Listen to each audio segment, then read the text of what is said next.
warahmatullahi wabarakatuh. Saya Fitriyanti dari SD Negeri 2 Indralaya Utara, Kabupaten Ogan Ilir, Provinsi Sumatera Selatan. Saya adalah salah satu peserta apresiasi GTK 2025 kategori GTK Transformatif Jenjang SD dari Kabupaten Ogan Ilir. Setiap guru pasti pernah merasakan momen hening. Bukan karena hening murid-murid menyimak dengan khusyuk, akan tetapi mereka menatap dengan tatapan kosong. Murid-murid pandai membaca, tapi tak pandai memahami isi cerita. Nilai-nilai luhur yang ada di cerita seolah formalitas. Di luar kelas, murid banyak menonton video, tapi mereka gagap pada saat menjadi pencerita. Kegelisahan ini membuat saya bertransformasi. Saya punya impian murid-murid tak hanya sekedar menjadi penonton, tetapi mereka bisa menjadi pencerita hebat yang berkarakter. Dari mimpi itu lahirlah sebuah praktik pembelajaran yang berjudul Menjadi Pencerita Hebat dengan model ceria, cermati, eksplorasi, reka, imajinasi dalam aksi.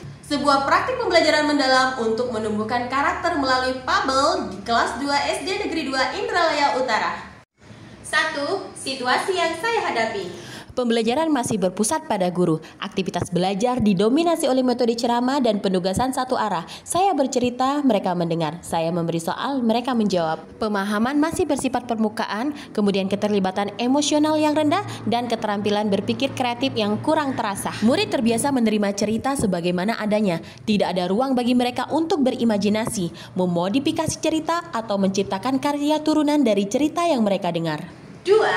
Tantangan yang ingin saya jawab. Tantangan saya adalah mengubah murid menjadi partisipan aktif, memfasilitasi murid merasakan pengalaman mendalam yang menyentuh nilai-nilai.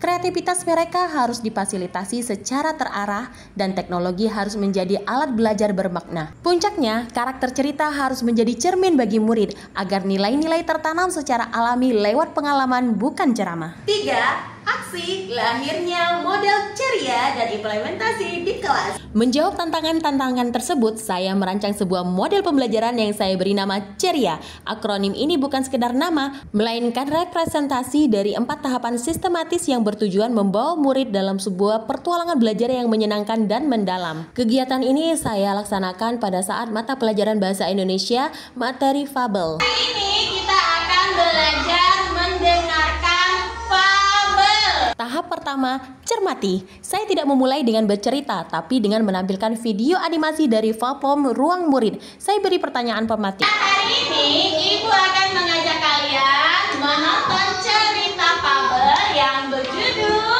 Belalang dan Semut.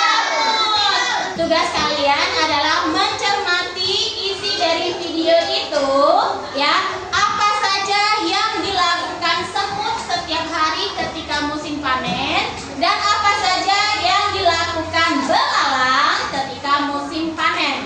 Nanti akan Ibu tanya ya. Siap teman-teman? Iya. Belalang dan semut.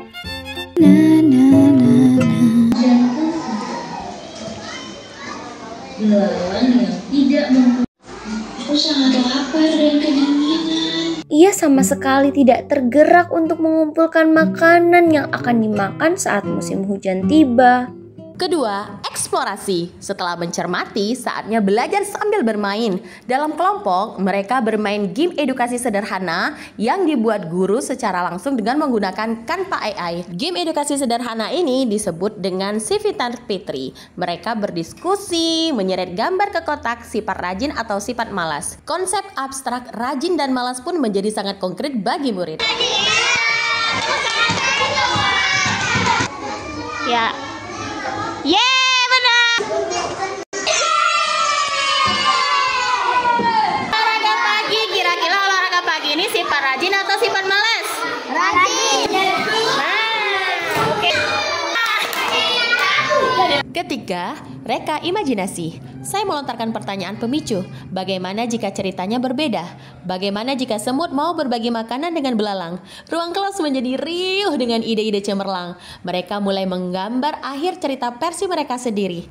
Murid-murid mereka imajinasinya dalam bentuk drama kelompok. Tahapan keempat adalah aksi. Di tahap ini, murid secara berkelompok menuangkan imajinasi mereka ke dalam bentuk drama. Dan murid-murid merasa senang memainkan drama ini serta mereka juga bisa memahami secara mendalam nilai-nilai yang terdapat dalam cerita.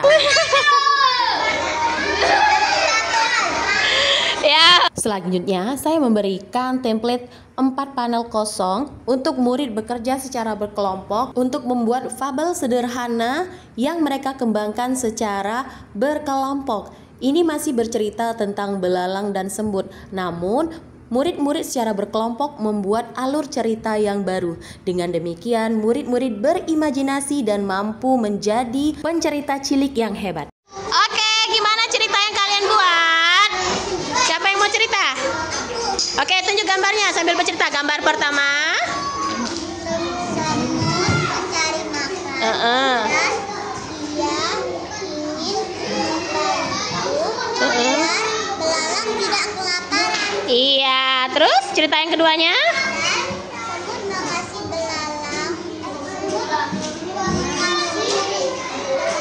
makanan. Iya. Dia tidak kelaparan. Belalang pun kehujanan dan angin. Belalang hampir ke rumah semut. Semut keluar rumah dan mengasih makanan belalang.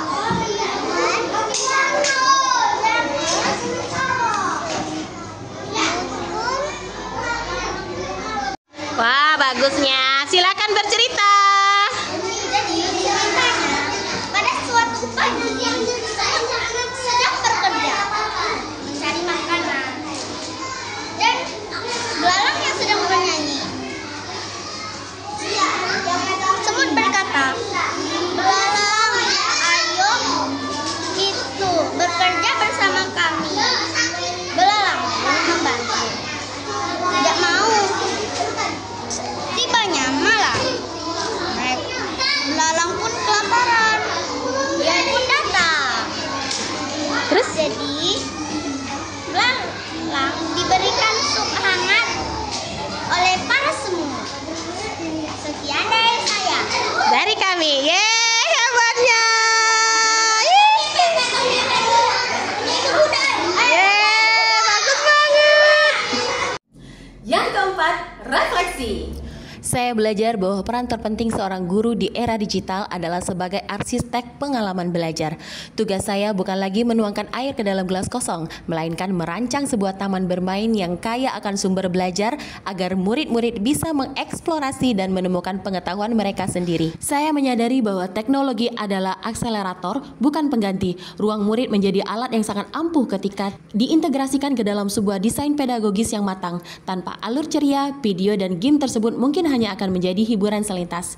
Saya menemukan bahwa setiap anak adalah pencerita hebat jika kita memberikan mereka panggung dan alat yang tepat. Keberagaman aksi yang saya tawarkan ternyata menjadi kunci untuk membuka potensi unik setiap murid. Pengalaman belajar, memahami, mengaplikasi, dan merefleksi dapat terwujud dalam satu kegiatan. Serta terwujudnya 8 profil lulusan yang mengintegrasikan nilai-nilai karakter.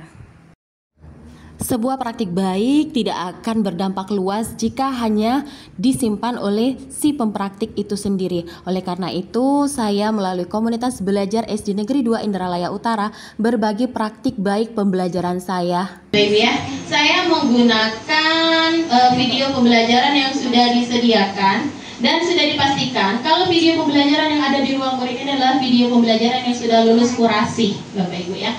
Jadi video ini saya kirimkan ke anak-anak di rumah, ada pendampingan dari orang tua. Dalam pembelajaran mendalam ini namanya kemitraan pembelajaran.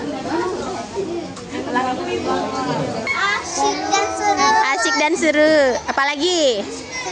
Senang. Menyimak dari pemaparan Ibu Fitri mengenai menjadi pencerita hebat melalui model ceria, cermati, eksplorasi, reka imajinasi, dan aksi. Melalui model ini tentunya saya sangat terinspirasi untuk bisa menerapkan ke dalam pembelajaran yang akan saya lakukan di kelas. Pembahasan tadi sangat luar biasa dan sangat hebat dan keren, dan yang jelas menginspirasi kawan-kawan terus berkelanjutan, berkreasi, berinovasi, dan berprestasi. Terima kasih. Demikianlah video praktik pembelajaran dari saya. Semoga bermanfaat dan menginspirasi. Wassalamualaikum warahmatullahi wabarakatuh.